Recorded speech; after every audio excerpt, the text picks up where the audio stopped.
nombre del Padre, del Hijo y del Espíritu Santo. Amén. Tomamos asiento, mis hermanos. De nuevo, para mí es un placer poder estar aquí con ustedes. Estuve aquí el mes de enero en un retiro para los padrinos, un retiro de preparación para los sacramentos que se van a llevar a cabo en esta parroquia. Y hoy de nuevo, al hacerme la invitación para poder prepararnos en este retiro de Cuaresma. Mi nombre es Luis Salazar. Para los que no me conocen, vengo de la parroquia Nuestra Señora Reina del Cielo. Pertenezco al grupo de Emaús. Además, hago servicio como catequista y también hago mi apostolado como legionario de María. Y para mí es un privilegio poder compartir lo que el Señor ha puesto en mi vida a través de la enseñanza y de compartir con ustedes en este retiro de Cuaresma.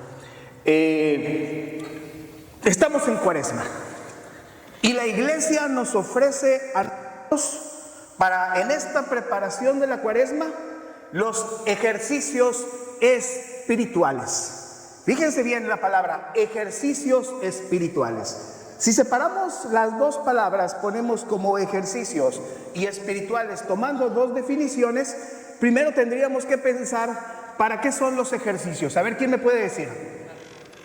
Para fortalecer. Piensen que cuando vamos al gimnasio, ¿cuál es la intención? No solamente que crezcan, bueno, algunos van a decir que se crezcan los mazos, ¿verdad? Las mujeres más esbeltas, más preciosas, más bonitas, ¿verdad? Y el hombre con un abdomen de six-pack. Yo el mío es de caguama. Pero esa es la intención de poder ir a un gimnasio, para poder llevar la vida, incluso poder hacer cositas más extremas que no nos puedan limitar en nuestros trabajos, en el deporte, para poder dar este cuerpo que vaya al máximo de mis límites. Esa sería la intención de ir a un gimnasio, ¿verdad? De ejercitar el cuerpo. Pero la Iglesia nos está diciendo que en Cuaresma los ejercicios son espirituales. Por lo tanto, cuando hablamos de ejercicios espirituales y que se trata de fortalecer, ¿qué es lo que se tiene que fortalecer con estos ejercicios espirituales? El espíritu. Bien, sí, bien, está bien, el espíritu. Bueno, nosotros fuimos creados a imagen y semejanza de Dios, y fuimos creados con un cuerpo y alma. Y en el alma es donde va a habitar el espíritu. ¿Se entiende esa parte? ¿Sí se entiende? Si los ejercicios corporales fortalecen el cuerpo, los ejercicios espirituales, ¿qué fortalecen? El alma. Fortalece el alma. Y los ejercicios los hacemos cuando nosotros buscamos crear hábitos en nuestra vida. ¿Sí saben lo que son los hábitos? Porque ayer que platicaba esto con una hermana me dijo, bueno, es que yo sabía que los hábitos son los que usan las monjitas. ¿Qué es un hábito? ¿Qué es un hábito en nuestra vida? Algo que hacemos constantemente, repetitivamente. Y cuando entramos en ejercicios espirituales, estos hábitos se pueden convertir en virtudes. ¿En qué se pueden convertir estos hábitos espirituales? En virtudes. ¿Saben lo que es una virtud? O cuál es más, se lo voy a poner más fácil. ¿Cuántas virtudes hay? 7 virtudes. Bueno, yo tengo otra definición. Hay 50 virtudes. ¿Qué quiere decir esto? Sin cuenta. Las virtudes son ilimitadas. Entonces tendríamos que identificar qué es una virtud. Por ejemplo, en estos ejercicios cuaresmales será bueno ejercitar esos hábitos que me faltan a mí para que se conviertan en virtud. Por ejemplo, un hábito bueno sería llegar temprano. ¡Ay, no se rían! Como que dice, y yo no tengo ese hábito, ¿verdad? Pero cuando empezamos a ejercitarnos espiritualmente, esos hábitos, y nuestra propuesta va a ser llegar temprano, ¿qué vamos a hacer? Someternos a muchas cosas, de manera que vaya logrando el propósito de llegar siempre temprano, de tal modo que el Espíritu Santo a su tiempo lo vaya haciendo una virtud. ¿Y qué sería ya en ese caso una virtud?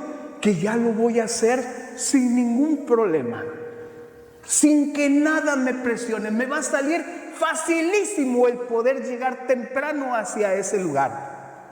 Por ejemplo, abrirle la puerta al que viene detrás de mí. A veces puedo ir caminando ahí, abro la puerta y ni siquiera sé que viene atrás de mí, pero no soy de pronto de pasa usted primero. A lo mejor no tenemos ese hábito, y el ejercicio cuaresmal nos puede ayudar a que esos hábitos se puedan hacer en mi vida y puedan convertirse en una virtud. El perdonar al que me ofende, como el canto que estaba diciendo en este momento Antonio Tapia. Perdonar al que me ofende. No, que te perdone Dios, porque yo no te puedo perdonar. ¿Sabe qué es lo que puede suceder con un mal hábito? ¿Qué cree que pueda suceder un mal hábito en nuestra vida? ¿Qué es lo que puede generar? Lo contrario a las virtudes. ¿Qué será lo contrario a las virtudes? Generan vicios. Y de pronto tenemos en nuestra mente que el vicio es drogarse, emborracharse, decir malas palabras. No, tener un mal hábito de ignorar al prójimo se puede convertir en un vicio. En un vicio que puede corromperme, de manera que yo no estoy ejercitando mi alma para hacerme según la voluntad de Dios. El ejercicio espiritual tiene que tener como propósito la conversión de mi vida. ¿Cuál es el propósito de hacer hábitos espirituales? ¿Cuál es el propósito? Vamos comenzando con los buenos hábitos hoy en día. Sométase, luche, porque en este momento está por un lado la carne, el vicio. ¿Por qué tengo que contestar? ¿Y quién dijo que le tengo que hacer caso? ¿Y por qué le tengo que obedecer? Ahí es donde vienen los ejercicios de Cuaresma, en donde es el tiempo de gracia, donde Dios nos ayuda en esa conversión. ¿Cuál es el propósito de los ejercicios espirituales para mi vida? ¿Cuál es el propósito de los ejercicios espirituales en mi vida? Vamos a ver que nos vamos a dar cuenta que cuando terminemos esta charla vamos a estar más convencidos de eso. Porque convertirme, ¿de qué? ¿Convertirme de qué? O sea, yo no mato, yo no violo, yo no robo, yo no hago nada de eso. Y ahí es donde nos vamos a dar cuenta de un vicio que ya tenemos, de ignorar lo que dice la iglesia acerca de eso. Mire, un ejercicio espiritual. ¿Cuáles ejercicios espirituales tenemos en esta Cuaresma? ¿Alguien me puede mencionar unos cuantos? Dejar de comer comida en la calle. Yo que no hago comida en mi casa, tengo que comer en la calle. No te contradigo, hermana, no te contradigo, solamente es para que vayamos entrando más en el tema. Bueno, ese es el propósito, un ejercicio para ella. El ayuno. El ayuno, ¿cuál es la intención del ayuno? A ver, ¿cómo funciona como ejercicio espiritual el ayuno? ¿Un sacrificio? A ver, ¿qué más? ¿Alguien que me pueda decir algo más? La soberbia. Bueno, para no extendernos tan largo, porque me dieron una charla de 2 horas y no los quiero ir sentados 2 horas, vamos avanzando. El ayuno es un ejercicio espiritual que cuando yo llevo a cabo ese ayuno, voy a someter en mi alma, dominar mi voluntad, porque mi voluntad puede estar alimentada con la carne. Pongo un ejemplo. Léeme Gálatas capítulo 5 en lo que yo continúo aquí. Porque miren hermanos, ¿me hace daño a mí dejar de comer? ¿Me hace daño? A ver, pues quiero más convencido, porque a lo mejor alguien está ahí diciendo, no, si contesto algo me voy a equivocar. No, sinceramente y honestamente de este lado, ¿nos hace daño dejar de comer? No nos hace daño dejar de comer, pero qué difícil es poder dejar de comer.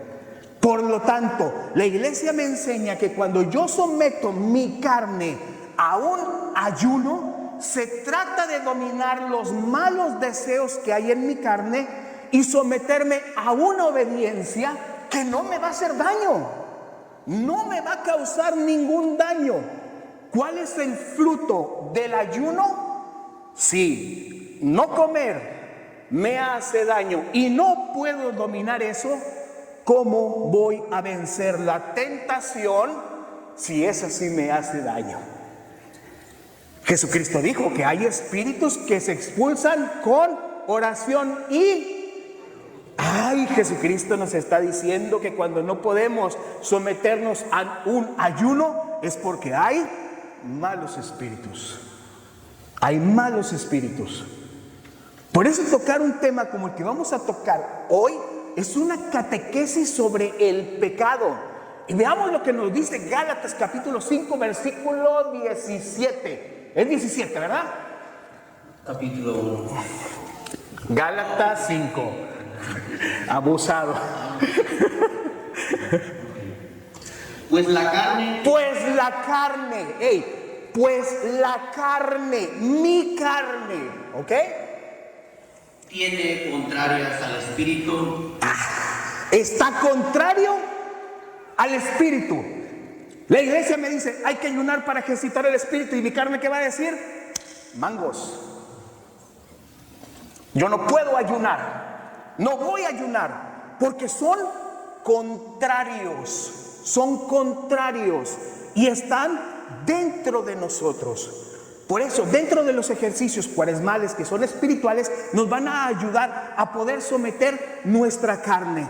Y dentro de estos ejercicios espirituales, ya no voy a preguntar más cuáles hay, pues sí está la penitencia, está la limosna, está el hacer el Via Crucis, está llevar a cabo un estudio de Biblia, someternos a venir a misa diaria, rezar el rosario. ¿Qué otros ejercicios más podemos hacer? Dejar de comer en la calle.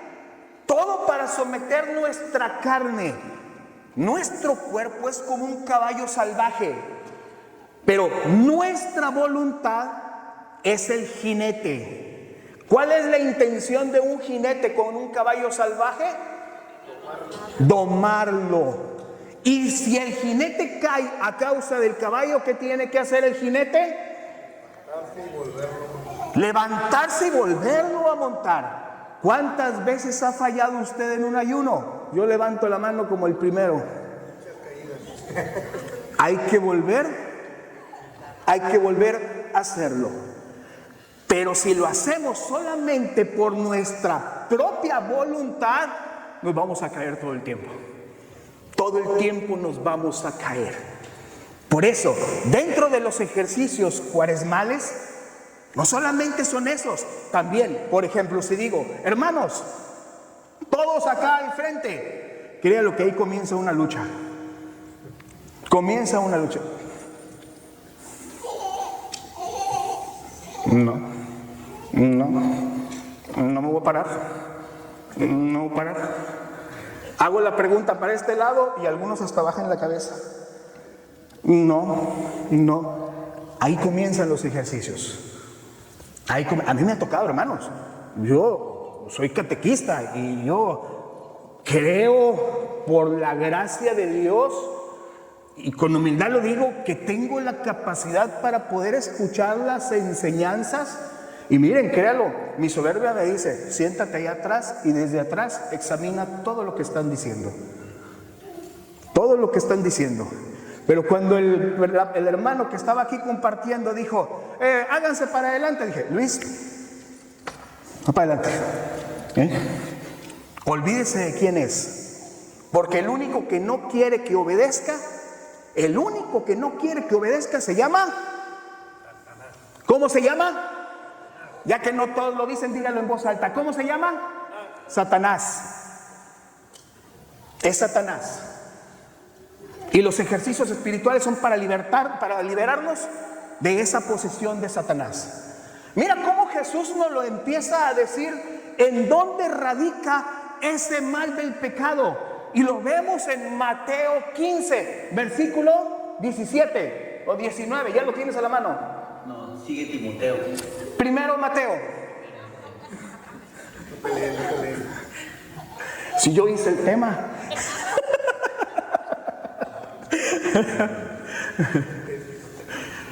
Miren cómo Jesús va a explicar de dónde viene toda esa desobediencia, de dónde viene toda esa rebeldía. ¿Lo tienes? Listo. Mateo 15 dice que todos los malos deseos proceden del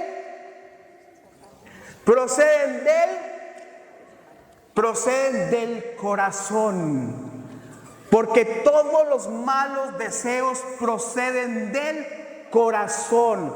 Mateo 15 o Mateo 5, versículo 15, 17, 19. Por eso los apunto, miren, aquí va. Mateo 5, 19, para los que traen Biblia.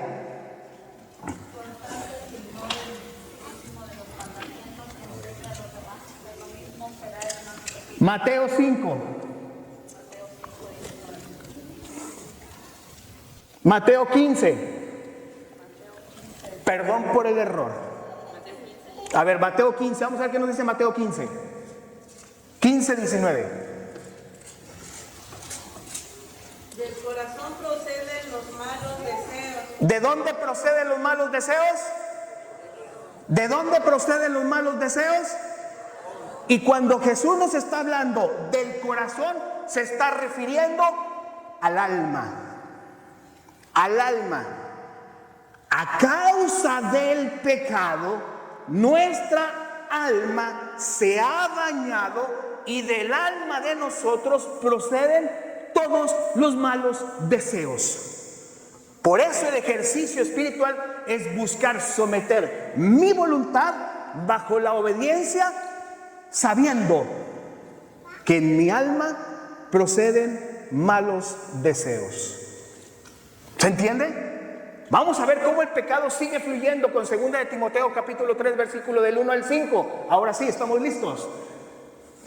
Ten presente en los últimos días. Ay, ten presente que en los últimos días. ¿Cuáles son los últimos días? Hoy. Está pasando un segundo y ese es el último segundo. Y conforme va pasando este día, es el último día. Por lo tanto, Timoteo nos va hablando de que hoy, en este día, ¿sí? Sobrevendrán momentos difíciles. Momentos difíciles. Vamos a ver qué se refiere, porque de pronto momentos difíciles, hoy sí estoy sufriendo mucho. Ay, sí, me está pasando esto. Ay, sí, no tengo documentos. Vamos a ver a qué se refiere con los momentos difíciles. Sigue. Los hombres serán egoístas. Ay, egoístas. Levanta la mano el egoísta. Sigue. Ávaros. Ávaro, levante la mano el ávaro. No todos son ávaros, nomás unos cuantos somos ávaros. Sigue todo, sigue continuo. Fanfarrones. ¡Fanfarrones! A ver. Sigue. Soberbios. Soberbios, sigue. Difamadores. Rebeldes. Ingratos. Irreligiosos. Que las cosas de la religión me aborrecen. ¿Qué más? Desnaturalizados. Implacables. Calumniadores. Disolutos. Despiadados. Enemigos del bien. Traidores. Temerarios. Presunciosos, más amantes de los placeres que de Dios. Ay, ¿saben qué? Hablar del pecado no es tan fácil, hermanos, Por eso, hablar del pecado, yo aplico unas reglas para hablar del pecado. Me he topado, yo tengo como 7 años continuos que al menos una vez al mes hablo del pecado y siempre me encuentro con lo mismo. En este caso, las reglas son estas. Cuando hablemos del pecado, no vamos a hablar de la misericordia de Dios, no vamos a hablar del arrepentimiento, no vamos a hablar de la salvación, no vamos a hablar de ejercicios espirituales, solamente vamos a hablar del pecado. No estoy diciendo que lo otro no vale. El tema es poder llegar a ver el pecado de nuestra vida. Esa es la intención. Por eso cuando lleva un tema como este, se sigue, pero el hermano si se arrepiente queda salvo. No estamos hablando de arrepentimiento. Sí, pero que Dios es misericordioso. No estamos hablando de la misericordia. Se desvía el tema. Por eso, todo lo que está hablando Timoteo está haciendo una descripción de lo que se está viviendo en este tiempo. Veamos qué nos dice Romanos capítulo 1, versículo 27. Dice así.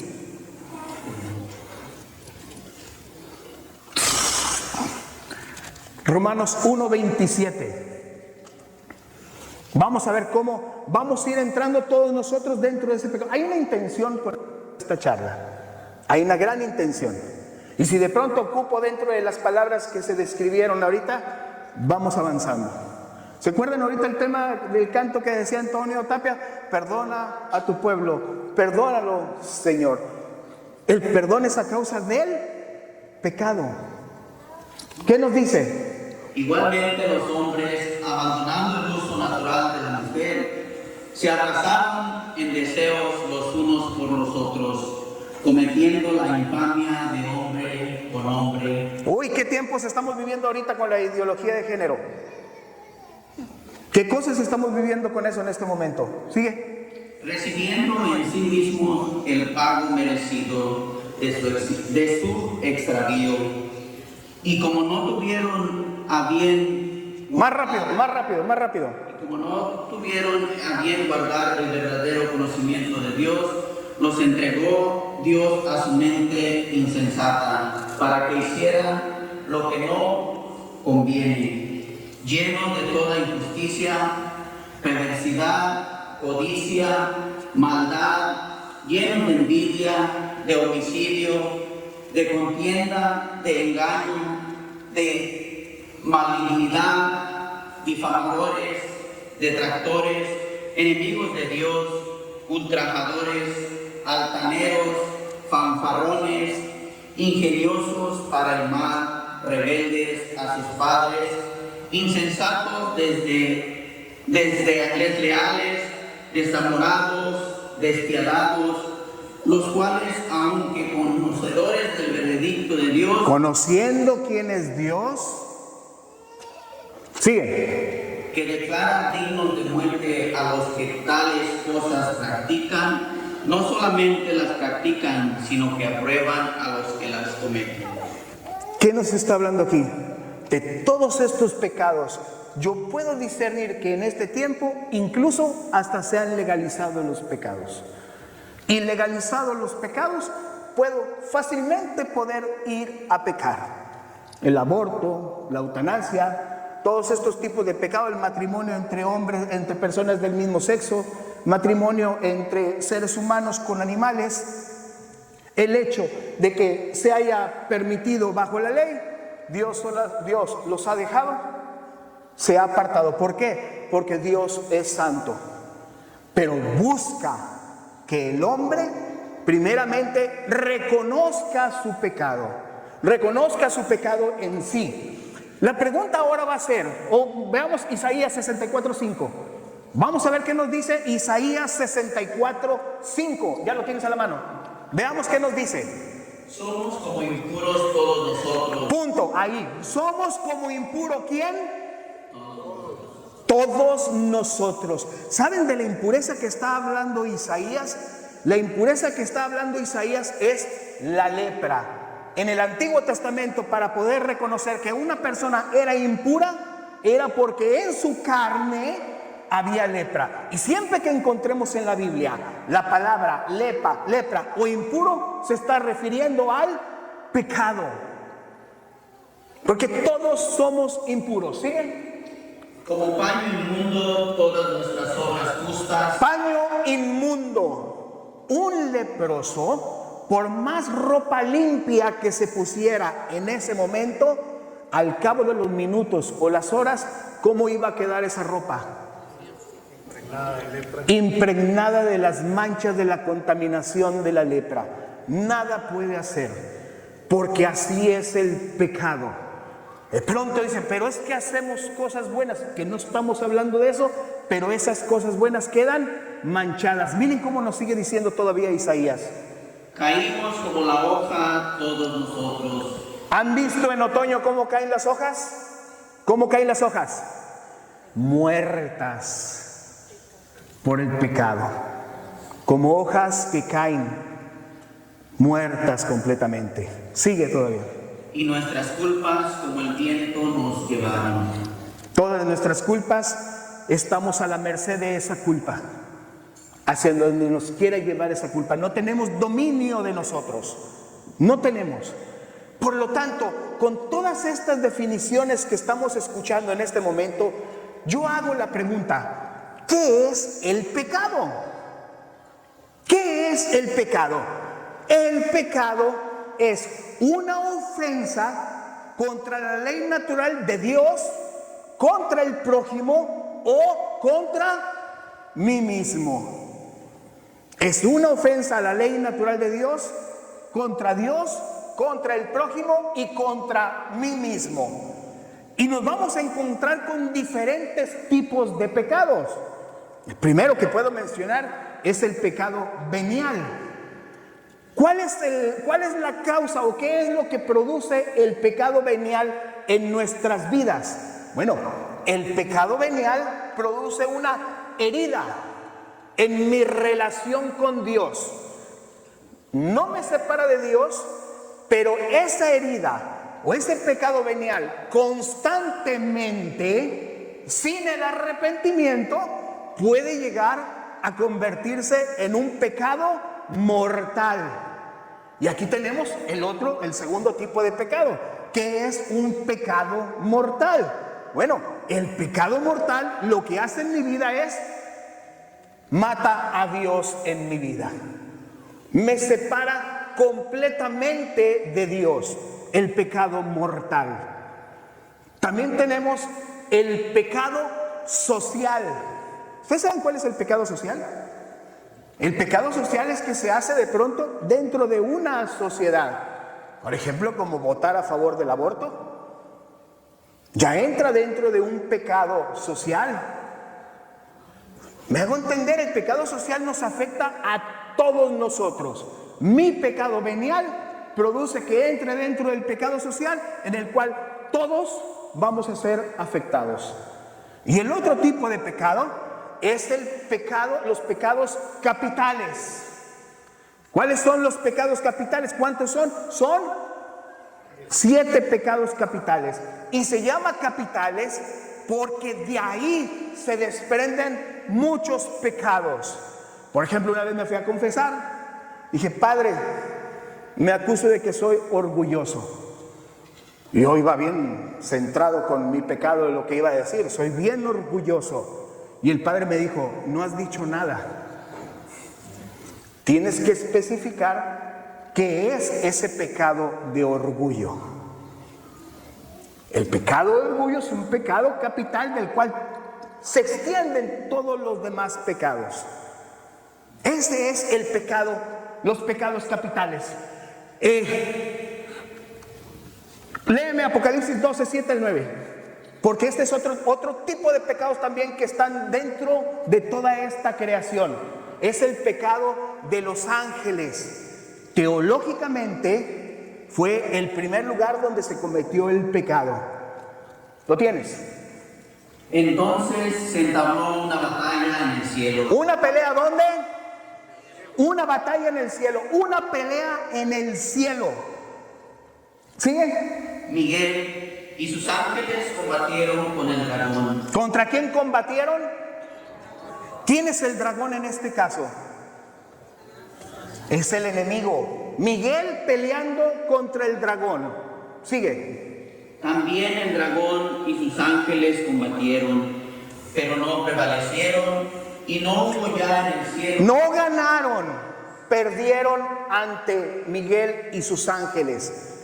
¿Sigue? Y fueron arrojados del dragón, y fue arrojado el dragón, la serpiente antigua, el llamado diablo y Satanás, el seductor del mundo entero, fue arrojado a la tierra. Hasta ahí. ¿A dónde fue arrojado?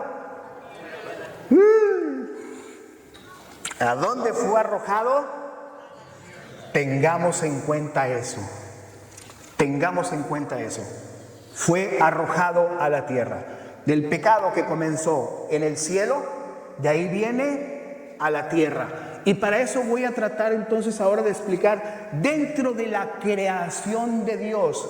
Cuando Dios crea al hombre, porque vamos a entrar ahora entonces en el pecado del hombre. Cuando Dios crea al hombre, Dios lo crea en justicia y santidad. ¿Cómo lo crea?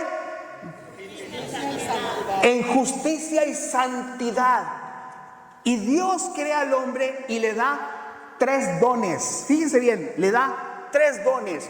Los dones son regalos. ¿Cuáles son esos regalos que le da Dios al hombre? El primer regalo es la inmortalidad. El hombre no debía morir. El segundo regalo que le da es la impasibilidad. ¿Qué es la impasibilidad? El hombre no debía de sufrir. Y el tercer regalo que le da es la integralidad. ¿Qué significa esto? El hombre no tenía malos deseos. Era limpio en su corazón, era puro. Por eso nos encontramos de pronto que en la Biblia cuando dice que cuando cometieron pecado se vieron que estaban desnudos. No está hablando de la desnudez de la ropa. Está hablando de la desnudez que después de haber cometido el pecado se quedaron sin Dios. Pero ahora eso trajo el deseo sexual desordenado. No tenían eso. Esos 3 regalos, si el hombre se mantenía puro y cuidando esos 3 regalos, el hombre pasado un tiempo ascendería al cielo. Y esa ascensión es como la vimos con Jesús. Y la asunción con la Virgen María, después de un tiempo de no haber pecado, subiría al cielo. Pero aquí es donde nos vamos a encontrar ahora que Satanás fue arrojado a la tierra y, por decirlo así, destino, el paraíso. ¿Cuál fue el destino al cual llegó? El paraíso. Vamos a ver qué nos dice Génesis capítulo 3, versículo 5 y versículo 6. A ver. Es que Dios sabe muy bien. Dios sabe muy bien. ¿Saben quién está hablando en ese momento? Está hablando Satanás. ¿Qué es lo que está sucediendo en ese momento? Dios le habla al hombre y lo coloca en ese lugar llamado paraíso y le pone un mandamiento. Fíjense, un mandamiento. ¿Y para qué son los mandamientos? ¿Para qué son los mandamientos?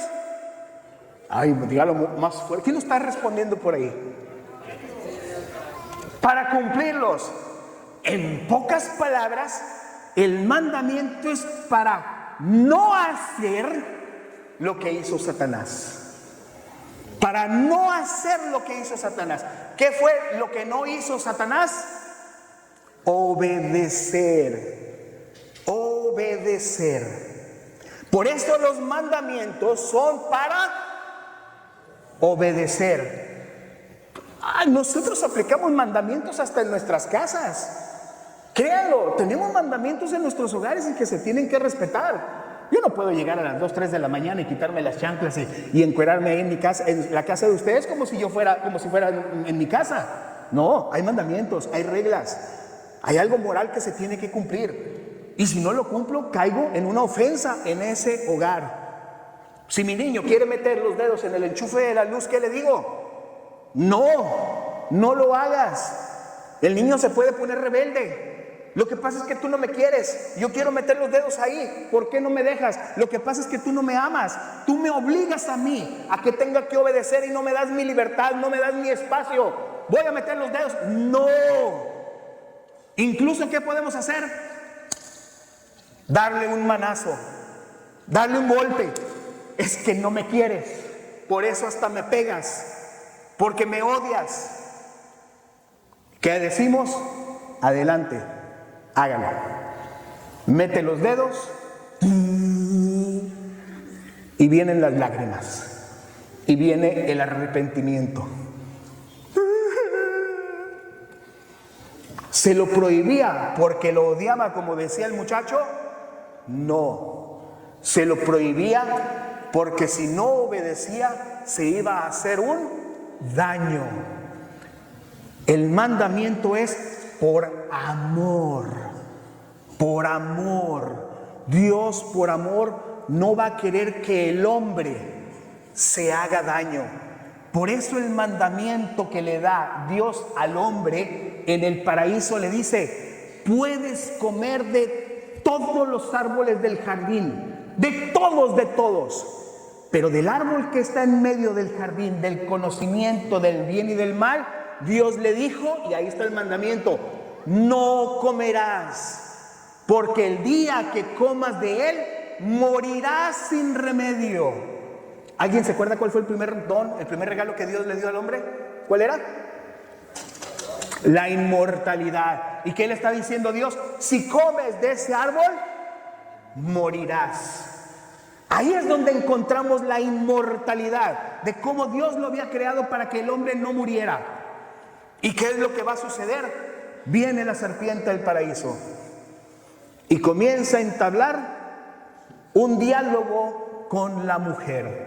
Comenzamos de nuevo ahora sí. Es que Dios sabe muy bien que el día en que comieren de él, se les abrirán los ojos y serán como dioses. Ay, serán como dioses. En la integrabilidad del hombre no había malos deseos, pero en Satanás busca que haya otros deseos de los cuales Dios no quiere que hagamos. Por eso lo lleva a tentar de esa forma, a que llegue a comer de ese fruto prohibido.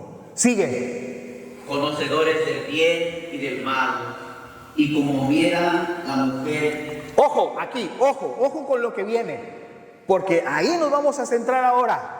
¿De dónde o cómo es que estamos heridos y cómo es que caemos en el pecado?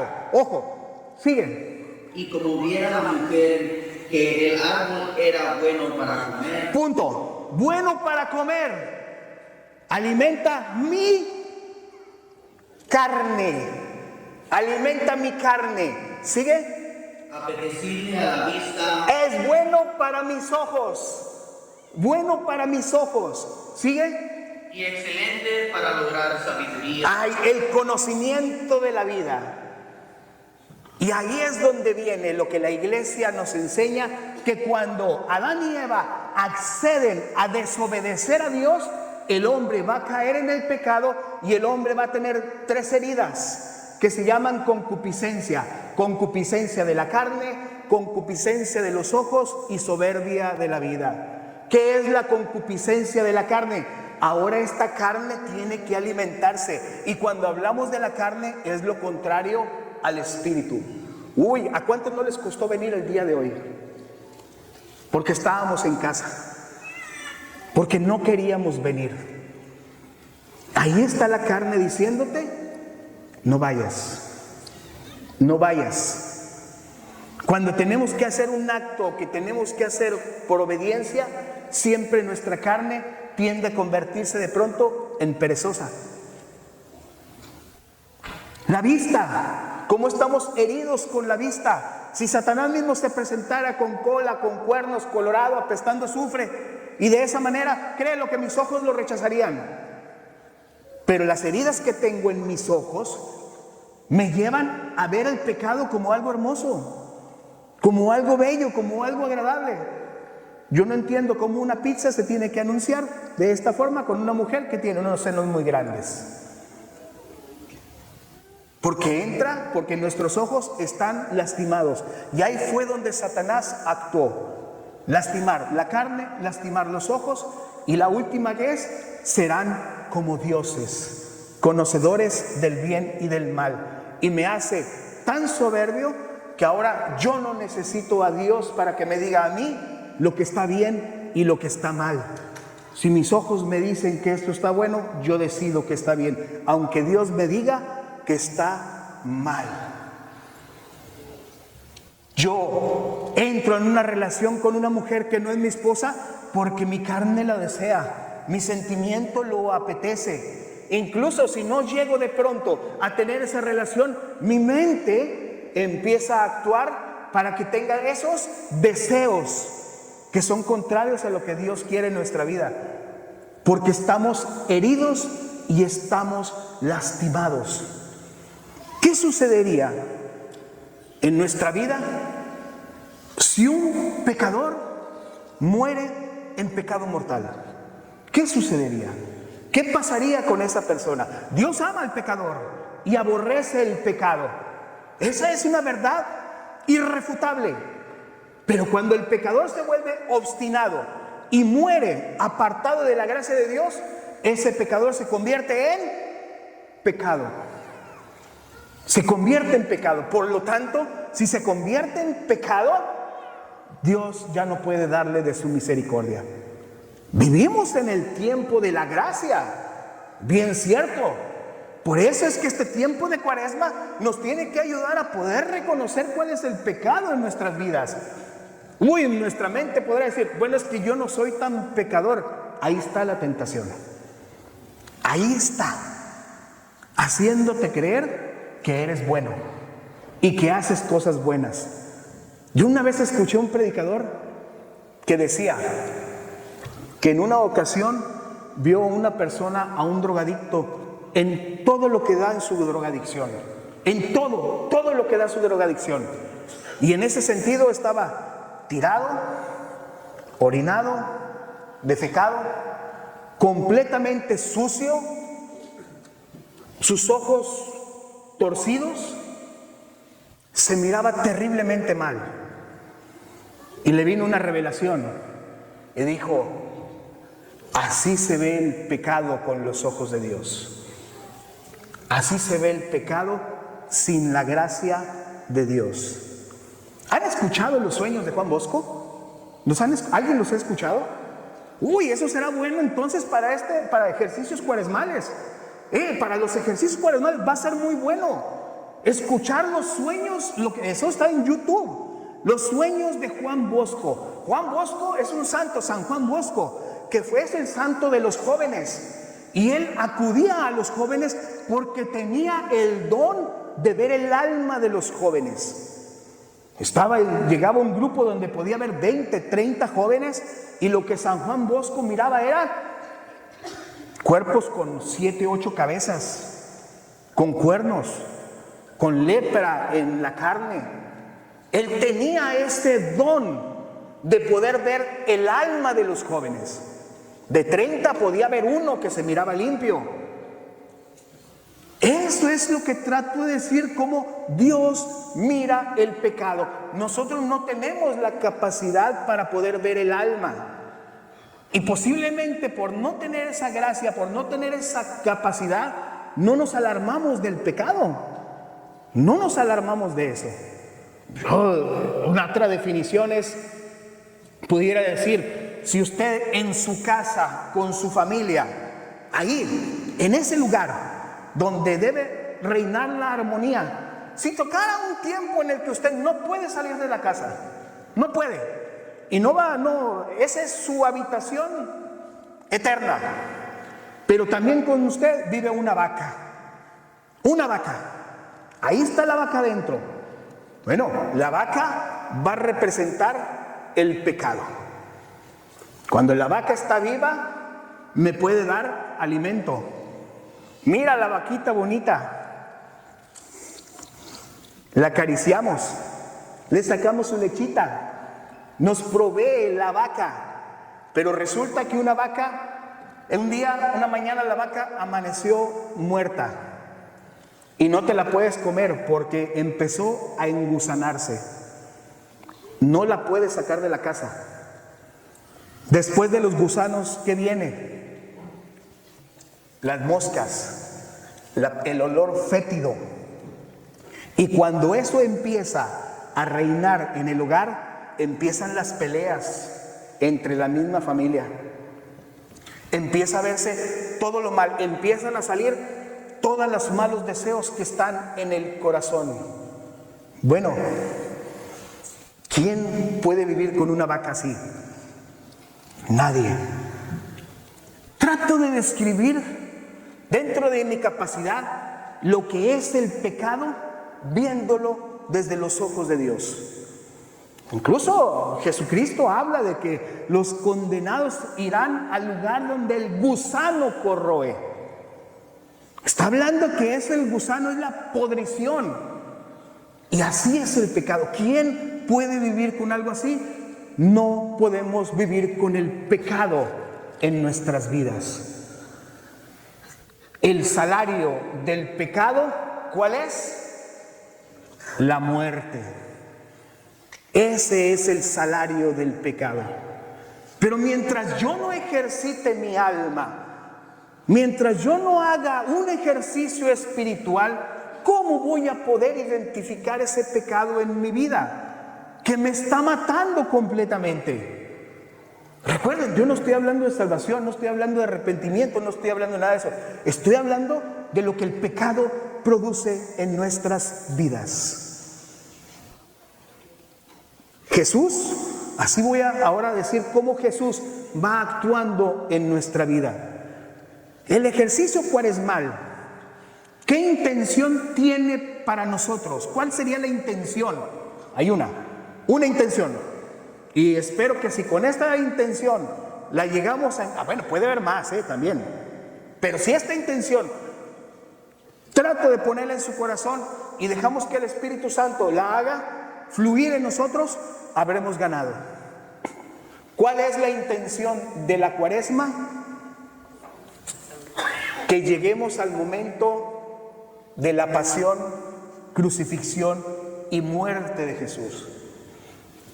Gálatas 2:20, búscamelo, no te lo apunté, pero Gálatas 2:20, porque ese es el momento cúspide, ese es el momento. ¿Cuál es el momento más grande? Cuando uno en un matrimonio, que me imagino yo que ustedes han estado en diferentes matrimonios, ¿cuáles son los votos matrimoniales? Yo acepto, bajo todas las condiciones, acepto. Y cuando nosotros llegamos a darnos cuenta del pecado que hay en nuestra vida, ¿quién es digno de ser el esposo de Dios? Yo creo que nadie seríamos dignos. Por eso cuando vemos el pecado que hay en nuestras vidas, llegaremos al momento de la pasión de Jesús y nos daremos cuenta esto que nos dice Gálatas 2:20. ¿Ya? ¿No? Gálatas 2, ¿quién lo tiene? A ver, adelante, hermana. Y ahora no vivo yo. Ahora no vivo yo. Es Cristo quien vive en mí. Cristo está en mí. Sigue, hermana. Lo que vivo en mi carne. Lo que vivo en mi carne, en mí. Todo lo que soy yo, ¿qué vive en mi carne? El pecado. El pecado que vive en mí, ¿sigue? Lo vivo con la fe. Ahí tengo al Hijo de Dios que me amó y se entregó por mí. Las últimas palabras, ¿qué hizo Jesús? Me amó y se entregó. Más fuerte para que se oiga. Me amó y se entregó por mí. Ay, si yo cuando veo a mi esposa que no se ha bañado en 3 días, digo, oye, usted para allá. Pensemos ahora Dios que ve el pecado. Y aún así todavía me sigue amando. Y la muestra de su amor tiene un punto alto. ¿Cuál es ese punto alto? Me amó y se entregó por mí. Por eso durante esta cuaresma vamos a estar escuchando textos que nos llaman a la conversión, textos que nos vayan hablando de toda la pasión de Jesús, para que al contemplar el pecado que hay en mi vida, darme cuenta que hay un Dios que con todo su amor se está entregando a la muerte, haciéndose pecado para mi salvación. Y Jesús, a lo largo de su ministerio público, ve buscándome Lucas 4, empieza a reparar mis pecados, empieza a reparar mis faltas. Lucas capítulo 4, después de que Jesús fue bautizado, el Espíritu Santo lo llevó al desierto. ¿Y qué es lo que va a suceder en el desierto? Cuando Jesucristo, después de 40 días de haber ayunado, ¿qué es lo que va a suceder? Cristo va a estar vulnerable. Vulnerable. Y en la vulnerabilidad, alguien dice, de pronto dice, estaba débil. La iglesia no lo enseña de esa manera. Catecismo de la Iglesia Católica, numeral número 540, dice que Jesucristo en ese momento no estaba débil, estaba vulnerable. ¿Qué significa vulnerable? Estaba en el punto preciso para que Satanás llegara a atacar.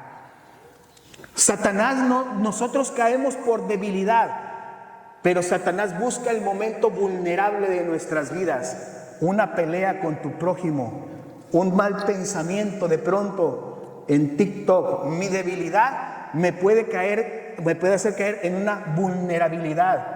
Pero de pronto puede haber un enfermo tirado en la cama, completamente débil, pero con una fe bien fortalecida. No es vulnerable. Hago esta comparación para que nos demos cuenta que Jesucristo en ese ayuno, para rescatarnos a nosotros, veamos qué fue lo que hizo Jesús para rescatarnos de las tres concupiscencias: la de la carne, la de los ojos y la soberbia de la vida. ¿Qué nos dice? Comenzando con la primera tentación. Entonces el diablo le dijo. Ahí llega el diablo con Jesús en el momento más vulnerable. ¿Qué le dijo? Si eres hijo de Dios. Si tú eres hijo de Dios, ahí viene primero. Te hace dudar. Si tú eres, tranquilo, vamos despacito porque primero comienza poniéndote la duda. En verdad yo soy hijo de Dios. Si fuera hijo de Dios, a mí no me pasara esto. Si yo fuera hijo de Dios, ¿qué pecado habré cometido para que me esté pasando esto? Está en el punto más vulnerable cuando empieza a pensar así. Y prepárese porque viene la tentación. Sigue ahora sí. Si eres hijo de Dios, di a esta piedra que se convierta en pan. Que se conviertan en pan. Alimento para la carne. ¿Qué le ofreció Satanás a Adán y Eva? Come. ¿Y qué hizo Adán y Eva? Comieron. Y la carne quedó herida. La carne quedó lastimada. Y Jesús en su ministerio va a reparar todos los pecados que tenemos en la carne. Toda nuestra apetencia, nuestros placeres, ahí Jesús en esa tentación la va a reparar. ¿Qué dice Jesús? Jesús le respondió, está escrito, no solo de pan vive el hombre. ¿Con qué le venció Jesús? Palabra de Dios. ¿Quiere hacer un ejercicio cuaresmal para ir luchando contra las tentaciones de la carne? Lea la Biblia. Lea la Biblia. Y ahí es donde viene la lucha. Ay, me duerme. No le entiendo. Mi carne se empieza a resistir. Vamos a caer. Pero Él ya venció la tentación. Por eso lo que vivo yo, como dice Gálatas 2:20, lo vivo en la fe, unido con aquel que me amó y se entregó por mí. Él ya lo venció. Yo sigo luchando contra todo eso. Y Jesús me dice, tienes la concupiscencia de la carne, tienes la tentación en la carne, lee palabra de Dios. Comenzamos en esta cuaresma y se hace un hábito y puede terminar en una virtud. Que ya en cualquier momento, sin ninguna pelea con mi carne, tomo la Biblia y leo cualquier versículo, aunque no lo entienda. aunque yo no sepa lo que está diciendo. Pero Dios me dice, obedece. ¿Cuál es la segunda tentación? Sigue. Llevándole luego a una altura, le mostró en un instante todos los reinos de la tierra. ¿Cuál es la segunda tentación? Las heridas de los ojos. Le mostró, le hizo ver todo lo que podía hacer para él. Cuando Adán y Eva vieron ese fruto bello y hermoso, obedecieron a Satanás y quedamos heridos en nuestros ojos. Dice el Evangelio que nuestros ojos son la ventana del alma. Pensemos cuando llegamos a ver algo impuro, algo lujurioso, entra por nuestros ojos y se queda en el alma. Satanás le está dando esa tentación que sufrieron Adán y Eva, se la está dando a Jesús, mostrándole algo bello, algo hermoso. ¿Cómo termina? Sigue.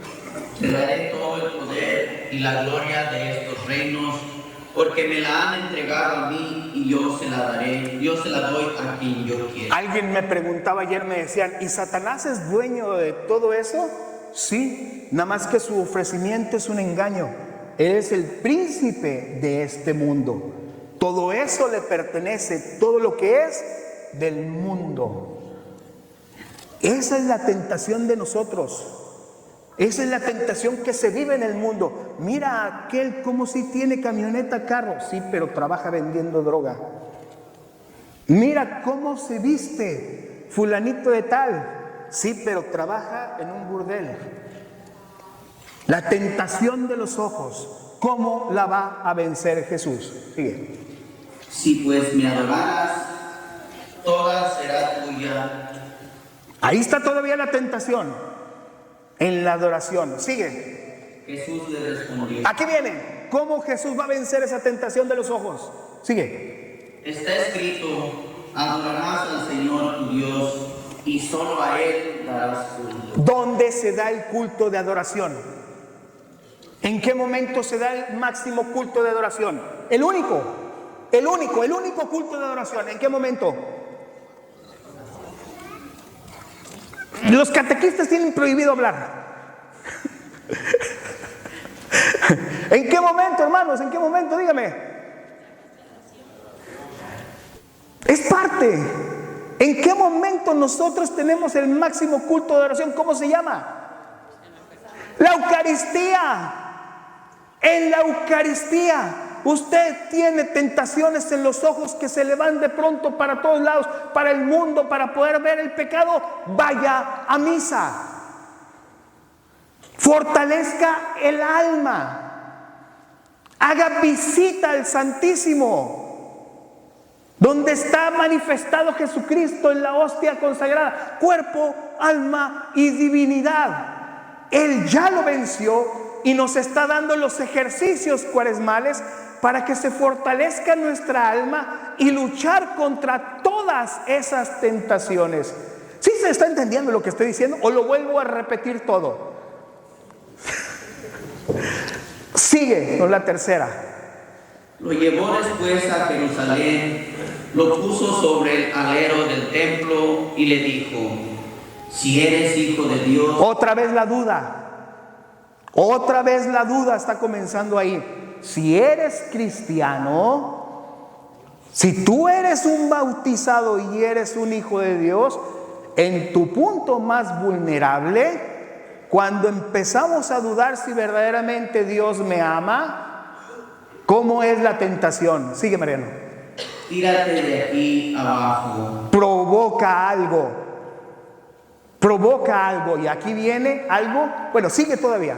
Porque está escrito, a sus ángeles te encomendarán. Cuidado con esta cuaresma, con las promesas que te pueden hacer que Dios te va a salvar de todo.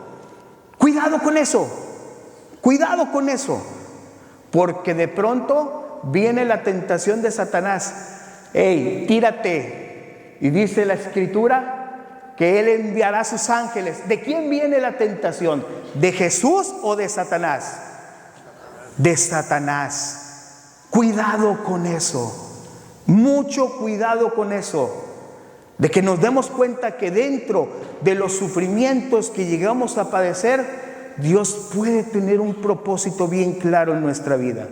Él no provoca la tentación. Lo dice, creo que es el libro de Primera de Pedro. Él no provoca la tentación, sino que es el mismo hombre, el mundo, el que nos da todas esas tentaciones. Él, de nuestro pecado, puede sacar una gracia. De nuestro pecado, pero Él no provoca el pecado para sacar una gracia. Tírate, le dice, tírate, y dice la Escritura que te enviará ángeles. Tú estás en las manos de Dios, no te va a pasar nada. Esa tentación es de Satanás. Sigue. A sus ángeles te comendará para que te guarden, y en sus manos te llevarán para que no tropiece tu pie en piedra alguna. Fíjate cómo es de podrido Satanás. En tu momento más vulnerable te habla más bonito, te habla más bello, te habla para que puedas probar a Dios, para que lo puedas probar. Hace ratito decía el hermano Omar, Él no es mi sirviente, Él no es mi mandadero. Y Jesús nos lo demuestra cómo la vence esa tentación. Esa tentación es la soberbia. La soberbia en la vida, la arrogancia en mi vida. Mira cómo la vence Jesús. Sigue. Jesús le respondió, está dicho. Está dicho. No tentarás al Señor tu Dios. No tentarás al Señor tu Dios. No lo vas a poner a Él como tu mandadero. Nosotros somos siervos de Él. En su amor y su misericordia y su providencia nos entregaremos a Él. En una ocasión, una niña en una reunión de parejas, en una reunión matrimonial, éramos como 10 parejas, y en ese hogar había una niñita como de 2 años, y estamos reunidos ahí. De pronto la niñita llegó y se durmió ahí a los pies de papá y mamá, a los pies de papá y mamá.